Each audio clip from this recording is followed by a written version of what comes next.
आज था match Peshawar Zalmi versus Quetta Gladiator और बड़ा ही धमाकेदार बड़ा जबरदस्त किस्म का मैच हुआ। और पेशावर जल्मी ने कोयटा ग्लैडिएटर्स के हाथों खा लिए 217 रन। अब आई बारी पेशावर जल्मी की। पेशावर जल्मी के कैप्टन कौन है जी? Babar Azam, one and only one, the king, घंटे का किंग, हमारा किंग, आपका किंग, सबका किंग, बाबर आजम। बाबर आजम थे जनाब कैप्टन। और उसके अलावा जब बाबर आजम बैटिंग करने आए तो मोहम्मद आमिर थे सामने, लेफ्ट आर्म बॉलर। जब लेफ्ट आर्म फास्ट बॉलर सामने हो, बाबर आजम की तो वैसे ही टांगे कामने लग जाती हैं। अब मोहम्मद आमिर ने ऑलरेडी बाबर आजम को कई बार पीएसएल में आउट पहले भी किया हुआ है, लेकिन आज कुछ अलग ही था माहौल। यानी कि बाबर आजम और जो साइम अयूब, इनकी आपस में बड़ी लड़ाई चल रही थी। बीच में अग्रेसिव हो गए थे मोहम्मद आमिर भी, और साइम अयूब ने असल में ना मारने की कोशिश की मोहम्मद आमिर को, लेकिन उनसे लगी नहीं। मोहम्मद आमिर ने फिर आगे से कहा कि भाई शायद तू मुझे मारने की कोशिश कर रहा है, इधर देख ये वो। तो वहां से बात बढ़ती गई। फिर जब बाबर आजम स्ट्राइक पर आए सामने, और फिर जब बाबर आजम आए, पहला बॉल ठीक है बाबर आजम किस तरीके से खेल गए।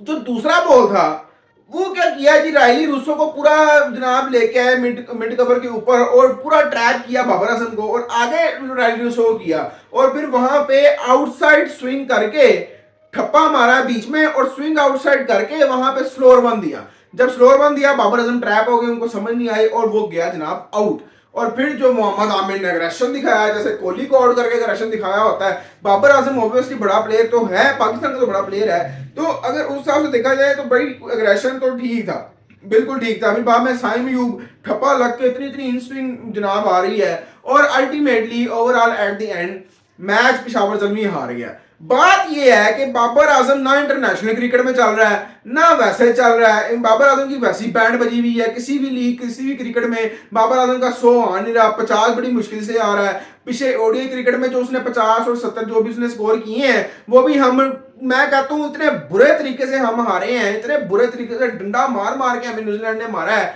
तो वो फायदा कोई नहीं हुआ। विदाउट बाबर आजम हम फिर भी 80-20 जो मैच थे वो जीत गए थे।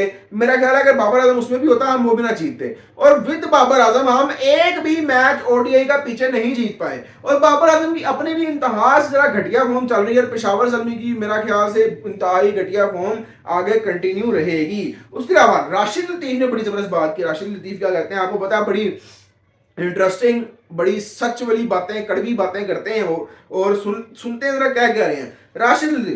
In the past 2 years the PSL graph has declined both in quality and financially. उन्होंने कहा जी आखिरी पिछले 2 सालों में जो पीएसएल का ग्राफ है वो क्वालिटी के हिसाब से भी और पैसे कमाने के हिसाब से भी नीचे जा रहा है। The PSL first 4 years were excellent. और उन्होंने कहा जी पीएसएल के पहले जो 4 साल थे वो बहुत अच्छे थे, और वाकई ये बात ठीक है। पीएसएल के पहले 4 साल बहुत जबरदस्त थे, उसमें ब्रावो खेले, रसल भी खेले, फिर एबी डिविलियर्स भी खेले, यानी कि सारे, क्रिस गेल भी खेले, मिलर भी खेले, यानी कि सारे बड़े बड़े प्लेयर जो खेलते थे बाकी लीग्स में भी और जो नहीं भी खेलते थे, सारे बड़े बड़े प्लेयर्स खेले। केविन पीटरसन हो गए वगैरह वगैरह, यानी कि बड़े बड़े जितने प्लेयर्स आप कह सकते हैं ना वो खेले थे। डेल स्टेन, यानी कि आहिस्ता आहिस्ता नाम याद आ रहे हैं। तो बहुत सारे के सारे आपके सामने बड़े बड़े प्लेयर जो हैं वो खेल चुके थे। तो बात ये है कि अब वो प्लेयर्स नहीं आते। अब जैसे टिम डेविड है वो वहां खेल रहे हैं, हैरी ब्रूक है आईपीएल, टिम डेविड आईपीएल, ये प्लेयर जो हैं वो मोस्टली अब आईपीएल खेलते हैं लेकिन पाकिस्तान में सुपर लीग नहीं खेलते। ये एक बड़ा मसला है। The cricket was good, top players participated, ये जो मैंने बात की आपको, and the production and broadcasting were of high quality, ये भी बात ठीक है। The downward trend begin from the 5th season, 5वें सीजन से जनाब हमारा जो है ना वो डाउन जाना शुरू हो गया PSL, possibly due to instability with in the PCB.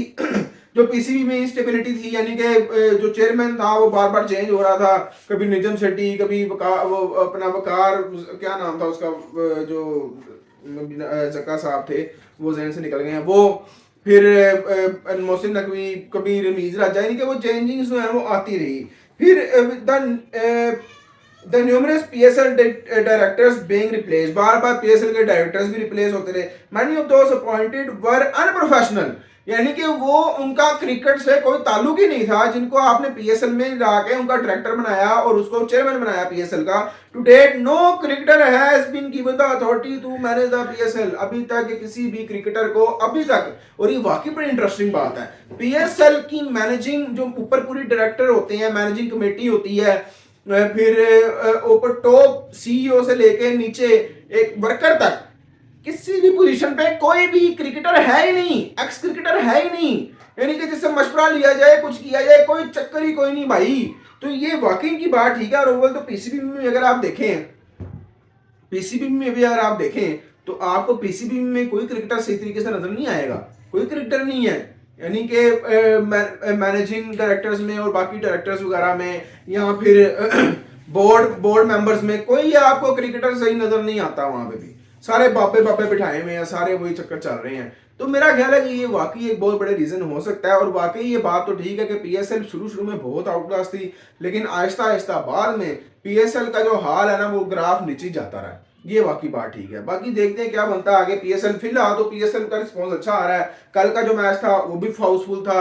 आज जो मैच हुआ है पेशावर जमीन वर्सेस कोयटा, वो भी मैच फुल था। और फिर अभी जो रात को अभी जो मैच होने वाला है कराची वर्सेस मुल्तान, वो भी मैच फुल होगा, उम्मीद है पूरी क्योंकि मैच बड़ा है और प्लेयर्स भी उसमें बड़े बड़े हैं। तो इंशाल्लाह मैच वो भी फुल होगा। तो मैच फिलहाल क्राउड जो है उसका बिल्कुल इंटरेस्ट शो हो रहा है। बाकी आगे देखते हैं क्या बनता है। मिलते हैं नेक्स्ट वीडियो में।